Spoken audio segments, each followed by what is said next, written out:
ఇవాళ మనం చందమామ కథల నుండి మన జాతీయ పరిశోధనాలయాలలోని సెంట్రల్ ఫుడ్ టెక్నాలజికల్ ఇన్స్టిట్యూట్ గురించి తెలుసుకుందాం. ఈ సంస్థ మైసూర్లోని చెలువాంబ భవనంలో ఏర్పాటయ్యింది. ఇది ఎత్తు భూమిపై ఉండటం చేత ఇక్కడి నుంచి మైసూరు నగరం అంతా కనిపిస్తుంది. ఈ భవనం చుట్టూ విశాలమైన వ్యవసాయ క్షేత్రాలు, తోటలు ఉన్నాయి. మన దేశపు గడ్డు సమస్యలలో ఆహార సమస్య అత్యంత ప్రధానమైనది. అందువల్ల ఈ సంస్థ సాగించే కృషికి ప్రాముఖ్యం హెచ్చు.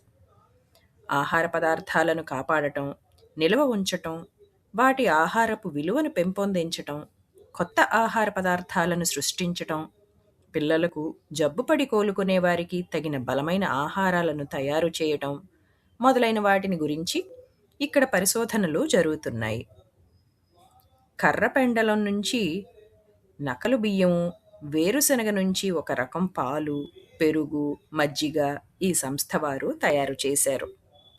ఇదండి వాటి మన కథనం. మళ్ళీ ఇంకొక కొత్త కథనంతో మేము ముందుంటాం. అంతవరకు సెలవా మరి.